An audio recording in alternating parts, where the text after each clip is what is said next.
Hello movie lovers, welcome to our channel Katha Karkhana. ఈరోజు నేను చెప్పబోయే movie review Furiosa a Mad Max saga. ఇది Mad max సిరీస్లో 5th part and ఈ movie అయితే నాకు ఓకే అనిపించింది. బట్ థియేటర్లో అయితే మీరు మస్ట్ అండ్ షుడ్గా వాచ్ చేయాలి. అండ్ ఈ movie prequel of Fury Road, అది 2015లో రిలీజ్ అయింది. అండ్ ఈ మూవీ మిగతా పార్ట్స్ చూసుకుంటే like Mad Max 1979 and Mad Max two the Road Warrior and the Mad Max Beyond Thunder Storm and Mad Max Fury Road. మీకు ఈ movie అర్థం కావాలంటే compulsory Mad Max Fury Road అయితే చూడాలి, ఎందుకంటే ఆ మూవీకి ఇది ప్రీక్వెల్. అండ్ ఈ మూవీ నాకైతే స్టోరీ పరంగా బాగుంది, చాలా బాగా నచ్చింది. బట్ నాకు ఇక్కడ డిసప్పాయింటింగ్ ఏమిటి అంటే ఫైట్స్ చాలా తక్కువ ఉన్నాయి. ఎందుకంటే మన మ్యాడ్ మ్యాక్స్ సిరీస్లో మనకు బాగా నచ్చింది ఏంటంటే ఫైట్స్.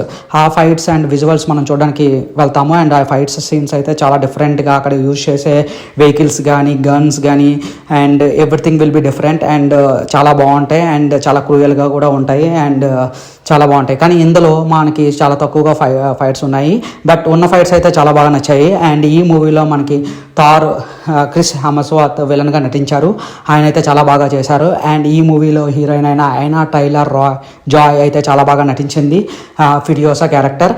అండ్ తన యాక్టింగ్ అయితే స్కిల్స్ అయితే చాలా బాగున్నాయి. అండ్ ఈ మూవీలో మనకి బేసిక్గా చాలా వరకు మీరు ఫైట్స్ గురించి ఇక్కడ చూస్తే కొంచెం డిసప్పాయింట్ అవుతారు, బట్ స్టోరీ వైజ్ అయితే చాలా ఎక్స్ట్రాడినరీగా ఉంది. And screen play and direction and background music అయితే ఆసమ్గా ఉన్నాయి. అండ్ సినిమాటోగ్రఫీ అయితే నెక్స్ట్ లెవెల్లో ఉంది. అండ్ మీరైతే ఈ మూవీని మీరు ట్రై చేయొచ్చు, బట్ మినిమం ఎక్స్పెక్టేషన్స్తో పెట్టుకుంటే మీకు ఈ మూవీ అయితే చాలా బాగా నచ్చుతుంది.